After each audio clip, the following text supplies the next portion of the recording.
Hi, Robin with Oxy-Dry. Yep. Let's see. I don't often get to see a mirror. There I am. That's me. Anyway, let's go clean some carpets. This is move out. I got 2 bedrooms down here to do, set of stairs, and I have a master bedroom up here. The homeowner came by when I got here, and she's already paid me, and so all I have to do now is I vacuumed everything, and all I have to do now, of course, is just do a little bit of carpet cleaning. And this is actually this carpet's got to be at least 15 years old. It's actually pretty good shape, really, although it does have somewhere you can see the outline of the bed. There's a bit of a traffic area here, some pile distortion going on, some felting of the carpet, kind of mushing together right around here. You can see the bit of pooling and shading go on the corner here. And the walk-in closet. This is a nice house, eh? It's got that. Well, I guess it's dated now, but that was pretty popular a few years back with the glass bricks. This is, by the way, you see that nothingness out there? Believe it or not, Okanagan Lake is right down there, and we can't see it now because the valley's all full of smoke, and it's pretty bad. You can't see the other side of the lake. Can't see the mountains. We're smoked in. Not pleasant. When it gets like this, typically I get a headache that doesn't go away until the smoke goes away. So, anyway, that's what we gotta do. Deal with anyway. So, let's clean the carpet. Let's talk about why I prefer the rotary over the OP, which is sitting in my van. I considered bringing the Easy Glide in for this, but I can't think of why I would. There's no advantage to it, and I like the rotary. And this will be a nice, straightforward, simple job, a single step using the Ironman, because it's overall in really good shape, actually. So one of the reasons that sets the rotary apart, making it a great choice, particularly for residential carpeting, is the wide range of options you have for attachments on the bottom of the machine. You know, to clean with, in other words. So right now I'm using the Ironman pad, which is, I would say, is the premium absorbent and finishing pad out there now. They just don't get any better than this. If you're using a rotary system and you haven't actually,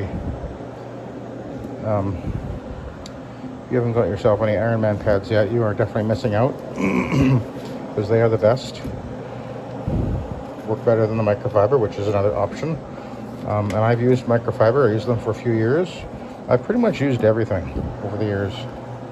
The other thing, of course, is you've got all the different options for fiber pads. White fiber pads work, and they work well.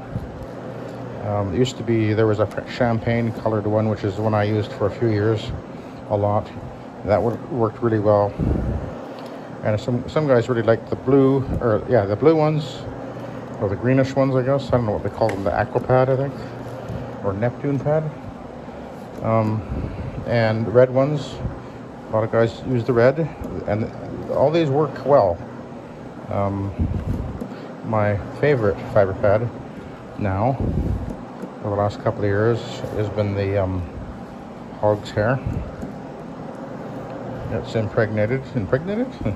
infused, let's use that word instead, with lots of little hog's hairs, and that makes it just a great agitation. It really works well, especially I find it just nothing works as well as it on polyester carpet, that's for sure, or any carpet really, but that's where you really see it working great. Of course, then you've got brushes that you can use with the rotary. And I have a shampoo brush, and you can get different grades of shampoo brushes. And actually, if you really want to see many options for your rotary, as far as attachments and brushes, etc., including tile brushes, which work, of course, very well under a rotary when you're doing tile and grout, and shampoo brushes for your carpeting, that would be Malish.com. If you haven't been to their site yet, go check it out. And one of the things they sell and have been selling for many years, and something that I used to use a lot, probably about 15 years ago, is their, I think they call it the Bonnet-Lok brush. And what it is it's like a carpet shampoo brush, but the center of it has no bristles, and it holds a pad or a bonnet in there. They have two types. One which has is a normal flat-looking round pad or bonnet, and the other one is the kind of has a kind of an X shape, and the pad or the bonnet actually has like little arms. It's sort of kind of a star shape, and it comes right out to the edge of the brush, all around, in four spots. If you go on their website, you'll see it, and it'll make sense if you don't know what I'm talking about. But and I used that system, not the one with the star shape, but the round one, for probably 3 or 4 years, I think.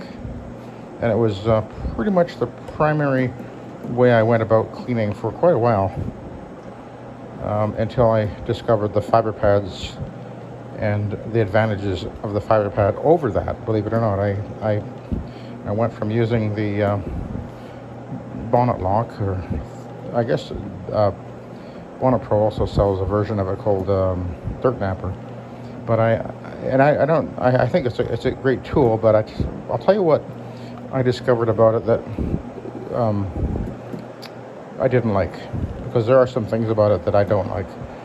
For one, it is really the bristles that are on that particular pad driver are pretty stiff. It's really intended for use on commercial type carpet. So for residential carpet, it's a little on the aggressive side, I would say. So you need to bear that in mind. But what I found occurred, and the other thing was that I had like 3 or 4 of them in the van at a time, because what I discovered pretty quickly was that hang on, I gotta adjust that a little bit. When I was cleaning a carpet, it was a fairly soiled carpet. What would tend to happen would be that the bristles, which are on the outer perimeter of the pad driver, would tend to load up with junk and muck. And if I went to the next job, or even partway through the job sometimes, especially on a thicker pile carpet, what would happen is it would start dropping some of that muck and junk back into the carpet. And particularly if I went onto a lighter carpet, and I would notice that it was leaving like circly, swirly, mucky marks in the carpet. It didn't happen that much, but it happened enough that I had to really be careful whenever I was using it, and make sure that it wasn't occurring. And it was just it wasn't you couldn't use it, it was just you got to be aware of it, I guess I'm trying to say. And so that was why I ended up carrying 3 or 4 of them in the van at a time, so that as I went through the day, if one got mucked up or loaded up, then I just switched to the next one. And if that happened to that one, then I'd switch to the next one. And so that was kind of a pain in the butt. And the other thing that happened was I found that I was using them on pretty much every job. almost every job.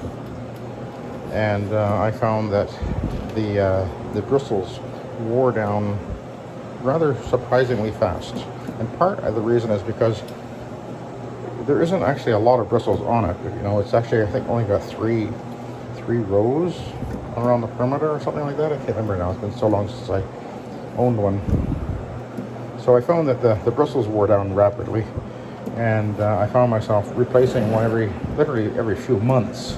You know, I'd be using two, you know, I have three or four of them on the go, but it seemed like every few months I was having to order up another one, because, you know, the one by one they would kind of wear down and I'd have to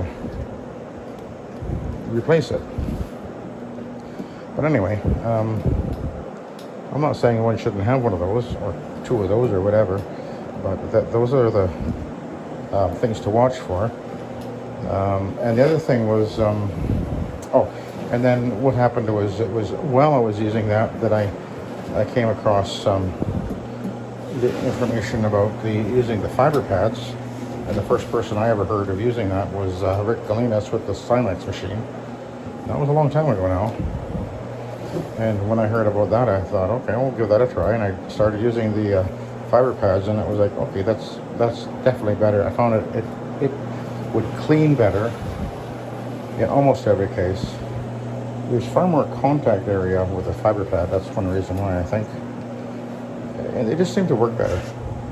And it didn't have the issues of loading up and dropping down, knocked back into the carpet. And it was just, I just found it worked better.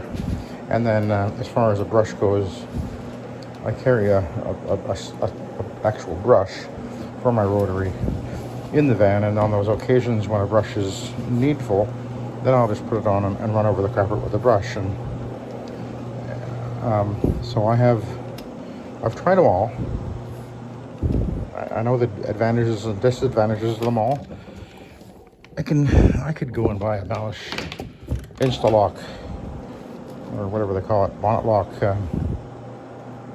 pad driver anytime I want, but I don't have one because I can't justify it.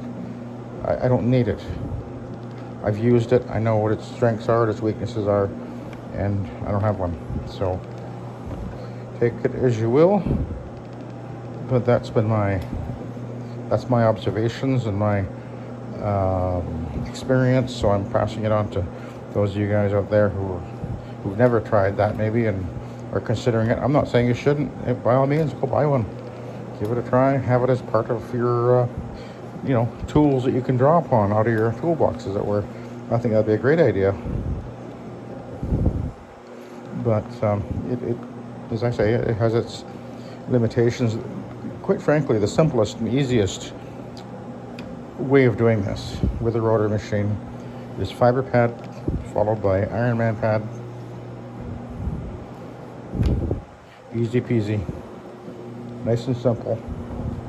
And when the fiber pad gets loaded up, some guys will chuck them. I tend to I clean them with a hose at the hose them off and clean them that way. And then the fiber pad, the Hogshair fiber pad, they really last. So I think that's the way to go. That's been my experience over the last 28 years. What I've learned, what I've experienced, and I'm passing it on to anybody who would care to listen. But anyway, you can see this carpet is doing really well. Nice and simple.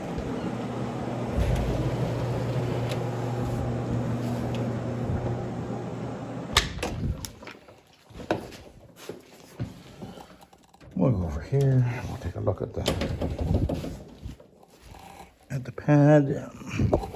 Looks like the soil came out very easily over here. There is wear there, but when I groom it, with the Hoover Hushtone, it'll look great. And oh, by the way, I almost forgot. I got to tell you guys an interesting story. If you've watched all the way to the end, you're going to get a real treat here. Got a funny story. First, was it the second job I did today? Apparently the lady's cat had brought a mouse into the house. And she was showing me around the house, and we went into the office, and she's like, "Oh no, there's the mouse." It was running around inside in the office. So anyway, she was trying to catch it. And I said to her, I said, "Okay," I said, "I'll tell you what, when I'm vacuuming," I said, "if I can, if I get a chance, I'll suck it up with the vacuum." And she thought that was a wonderful idea. I didn't really think I'd have a chance of doing that, but turns out I did. And next thing you know, she's calling me into the living room. She says, "Oh, it's in here, it's in here." And voila, there it was, sitting over on the door sill, the sliding glass door. So I went over there had the vacuum, the Hoover Hushtone. I popped the pipe off for doing edges and corners. Little mousey tried to make it run for it, and I just went, shoo, and up he went, sucked right into the vacuum. So the Hoover Hushtone will suck up mouses. So there you go. So anyway, after I finished the job, I threw the bag into their garbage because I don't think that's a good idea to take that bag to another house. But anyway, I thought that was pretty interesting. I've never sucked up a mouse into my vacuum. But there you go. There's the funny story. So anyway, thank you. Oh, you want to see the pad? Let's have a look at the pad before we finish off here. Should be interesting to see how it looks. Ooh, now that's a black pad. I'm going to do the B-side. Well, actually a little surprised. You know, it's amazing how sometimes, you know, you think the carpet really isn't that soiled, and then you look at it and, my goodness, that is black. Okay, so I'll do the B-side and continue on. I got 2 more rooms downstairs to do, and then, oh, and a set of stairs as well. So anyway, I'll let you go. So thank you for watching, and have a good day.